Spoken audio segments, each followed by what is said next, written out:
예수님께서 그 중풍병자를 보시고 작은 자야 안심하라 내 죄 사함을 받았다 그렇게 말씀하셨어요. 그런데 예수님께서 죄 사함을 선포하시기 전 말씀을 보니까 뭐라고 되어 있습니까? 예수님께서 그들의 믿음을 보시고 라고 되어 있어요.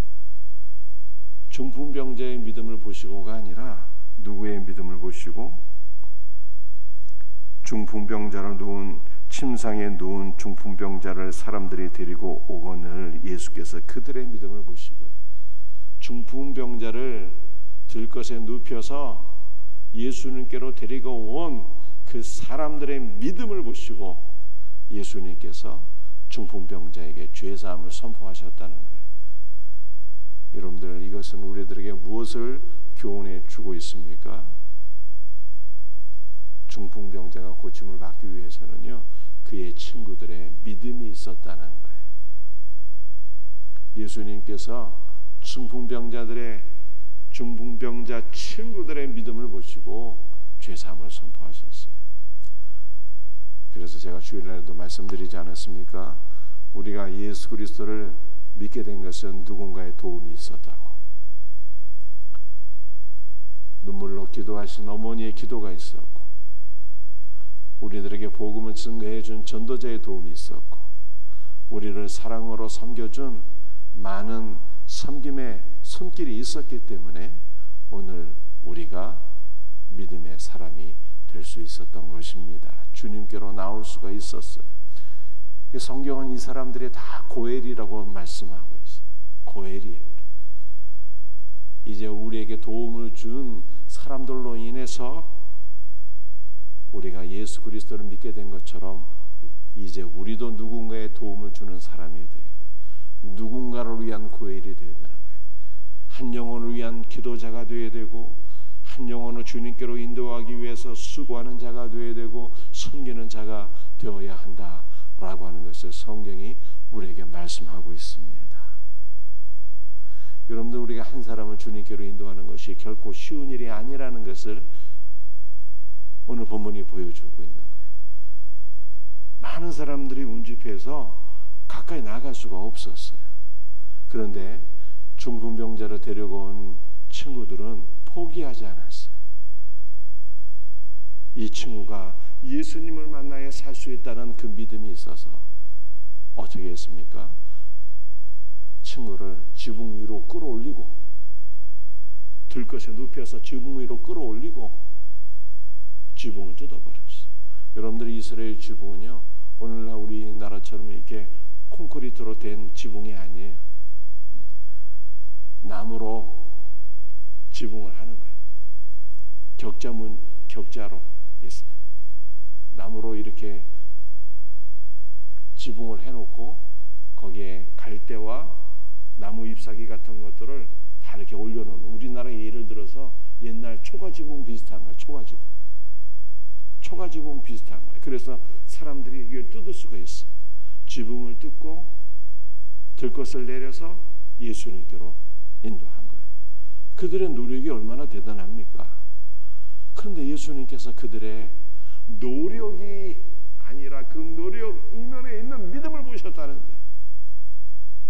이 친구를 반드시 예수님께로 데려가야 살 수 있다고 하는 그들의 믿음을 보시고 죄사함을 선포하신 거예요. 사랑하는 성도들, 우리가 한 영혼을 주님께 인도하기 위해서 많은 난관이 있을 수가 있는 거예요. 그러나 예수님 만나야 살 수 있다고 하는 믿음으로 모든 난관을 헤치고 극복하고 한 영혼을 주님께로 인도하는 일에 사명을 감당할 수 있는 우리 성도들이 될 수 있기를 주 예수의 이름으로 축복합니다.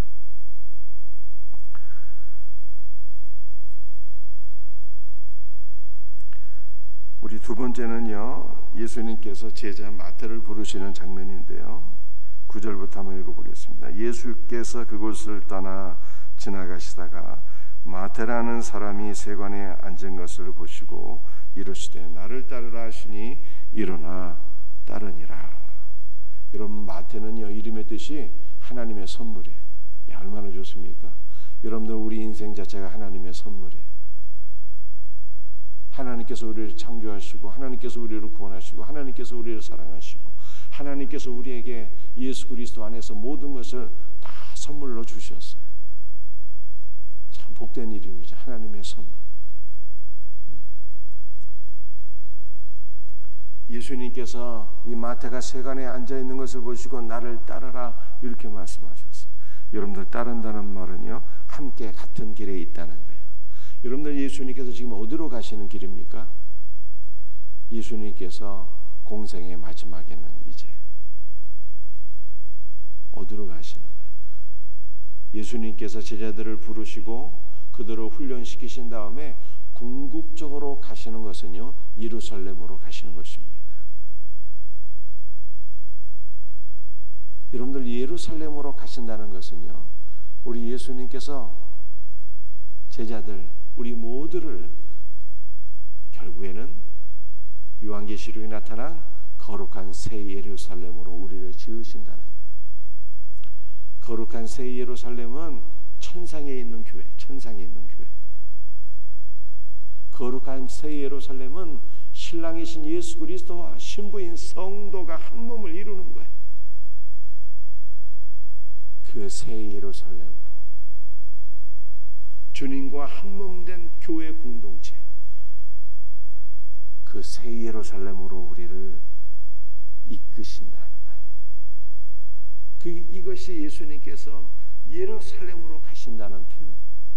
그런데 예루살렘으로 가시는데 그 예루살렘에서 어떤 일이 있게 됩니까? 예수님께서 십자가에 죽으시잖아요. 그리고 3일 만에 다시금 부활하셔요. 여러분들 우리가 거룩한 새 예루살렘으로 조성되기 위해서는 주님과 함께 죽고 주님과 함께 다시 사는 십자가를 경험해야 된다는 거예요. 그리스도와 함께 연합되는 십자가가 있게 될 때 우리는 궁극적으로 그리스도 안에서 천상의 교회로 지어지고 그리스도와 한 몸 된 공동체를 이루게 된다라고 하는 것을 성경이 말씀하고 있는 것입니다. 그런데 우리 10절 말씀 한번 보시겠어요? 예수님께서 마태의 집에서 앉아 음식을 잡수실 때 많은 세리와 지인들이 와서 예수와 그의 제자들과 함께 앉았더니 바리새인들이 보고 그의 제자들에게 이르되 어찌하여 너희 선생들은 세리와 주인들과 함께 잡수시느냐. 여러분들이 이스라엘에서는 세리가요 죄인의 대명사예요. 세리하면 도둑놈인 거예요. 이 설명할 시간이 없네요. 세리하면 도둑놈인 거예요. 그 예수님께서 세리 마태를 제자로 부르시고 예수님께서 세리와 함께 앉아서 음식을 잡수시니까 바리새인과 유대인들이 비방했어요. 어찌하여 너희 선생은 죄인들과 함께 음식을 잡수시느냐. 너희 선생이 하나님의 아들이라고 하지만 사실은 죄인의 동부가 아니냐. 그렇게 비방한 거죠. 그랬더니 예수님께서 뭐라고 말씀하셨어요? 예수께서 들으시고 이르시되 건강한 자에게는 의사가 쓸데없고 병든 자에게야 쓸데있느니라. 예수님은 누구를 위해서 오셨는가를 말씀하고 있는데요, 병든 자를 위하여, 죄인을 위하여 오셨다는 거예요. 13절에도 그렇게 말씀하고 있습니다. 너희는 가서 내가 긍휼을 원하고 제사를 원하지 아니하노라 하신 뜻이 무엇인지 배우라. 나는 의인을 부르러 온 것이 아니요 죄인을 부르러 왔노라.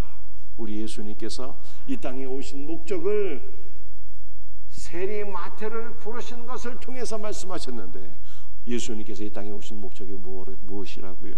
나는 의인을 부르기 위해서 온 것이 아니라 죄인을 불러 회개시키기 위하여 왔노라. 이렇게 말씀합니다. 죄인을 위해 오셨대요.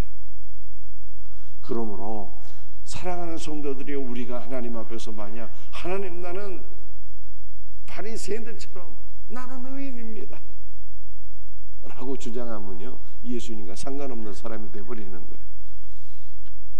많은 사람들이 자기가 죄인인 것을 깨닫지 못합니다. 내가 왜 죄인이냐? 나 양심껏 살았어. 나 누구보다 열심히 살았어. 나는 법 없이도 살 사람이야. 자기 의를 주장하게 되면요, 내가 이만큼 하나님 앞에 노력했어요. 내가 이만큼 깨끗하게 살았어요. 내가 이만큼 나는 법 없어도 살 사람이에요. 자기의 선함과 자기의 의를 강조하게 되면요, 예수님과 상관없는 사람 되어버린다니까요. 여러분들, 우리 예수 믿는 신자는 빛 대신 예수 그리스도 안에서 나의 죄를 깨달아야 돼요. 세리처럼 가슴을 치며 주여 나를 불쌍히 여기소서 나는 죄인이로소이다 고백하게 될 때,